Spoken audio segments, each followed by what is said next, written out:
2.5 weeks on, we've been busy. We've had mainly electrical. The problems really have flown from that. We've got the physical damage in there, which isn't too major, but the impacts of the fire on the electrical systems of the building, under the main floor area there was sort of the conduit between the front of house and the back of house. So everything runs through there and it's just all melted.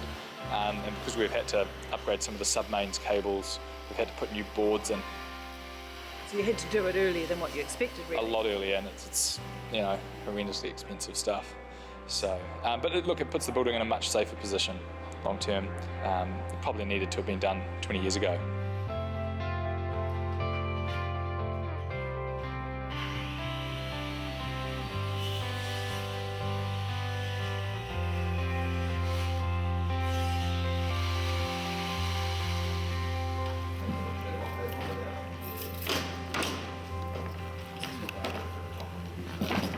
This is our cobble road that we've discovered down here. The cobbles are interesting because they're really stones. They're found stones. They don't seem to be like squared off very much. So No.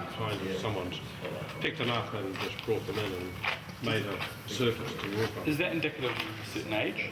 A certain Lack of skill, perhaps. It might be a wee bit homemade. Yeah. And again, if you know more about the history of the site, there might be an inkling about who might have put them down, that's all. So what should happen here, Jeremy?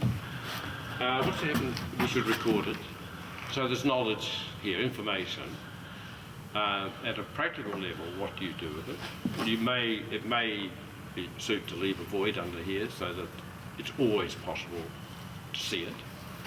It's probably not going to be on display in any meaningful sense. It's about the history of the site before the theatre itself, and that in itself is interesting because history is a long section through time, isn't it? As Jeremy said, we'll record it and we'll document it, and then we won't cover it back up. We'll leave it exposed. We're not going to alter it in any way. And then when we come to do the actual restoration, we'll get in there with an archaeologist. Yeah.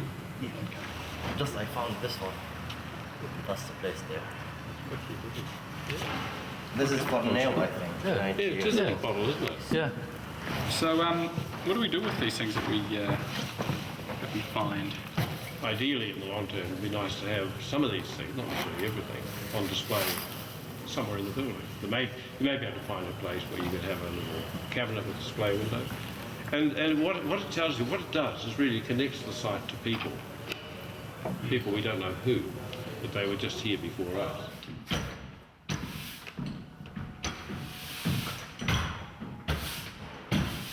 So the reason we took out the dirt that you see here to start with was we don't currently have any information on the lower foundation system for the entire St James Theatre, and it was a good opportunity after the fire to do what we've done. Primarily we're looking at this foundation beam and to a certain extent the Hando caisson below. One of the things that we're looking at doing with the St James Theatre is actually base isolating the building itself. That's where we actually separate the building from its foundation so that in the event of an earthquake, the ground moves but the building doesn't move very much. And will this all be replaced? No, so the intention is that nothing really is going to be replaced.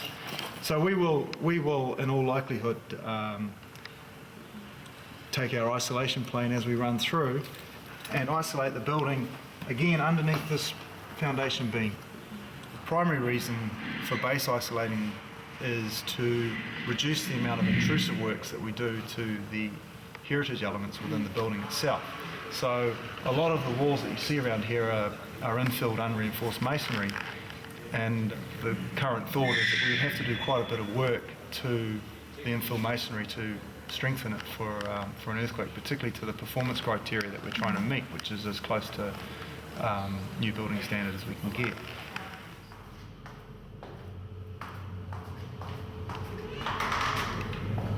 These are pretty significant historical urinals. Yes. That's what my father would say, that the tears of the riddle. There you go. And they're going to leave these here? Yeah, I mean, George is very particular about making sure that whatever I do down here retains these Doesn't things. go through these. Yeah. Again, this is that original wall again here, Yeah. where it's been cut out. So you can see it's a foot and a half thick. Two parallel. We're not quite sure what's going on there, but that's that wall, and I believe this wall here as well, all predate the St James Theatre. Okay. Right. The intention is that our base isolation plane through here will be beneath that beam, immediately beneath that beam. And so as a consequence of that, we will need to remove the top courses of brickwork of these walls. Yeah.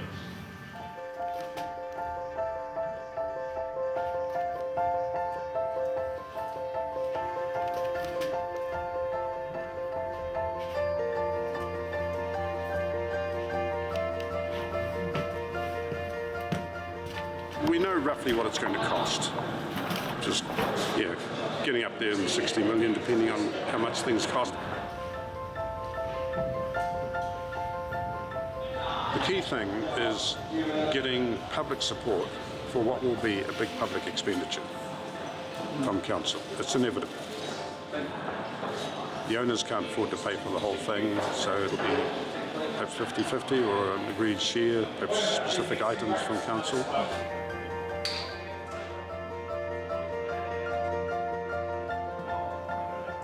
For us to push go on the restoration, we really have to find we're not going to roll the dice. The amounts of money are too large for us to roll the dice on, or we might find it.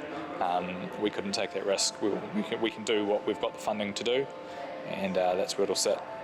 We'll investigate staging the works, but we certainly won't push go on the restoration until we've got the funding for it. Be irresponsible to do that.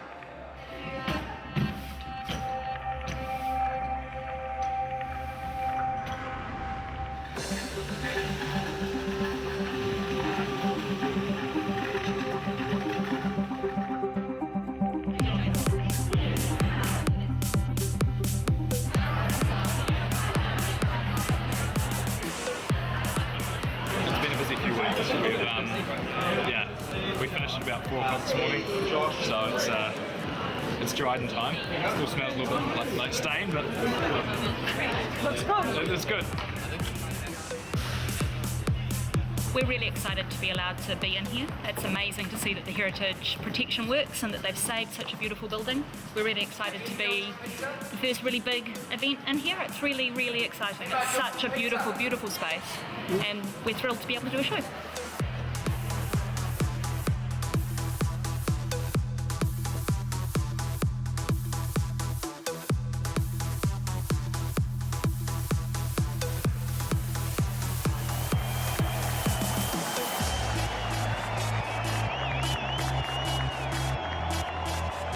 I think it's great. It really shows how important the venue is in Auckland, the Auckland landscape. It really fits in. There is a need for it, and it reinforces the fact that we've just got to get on and get this building done. Wonderful.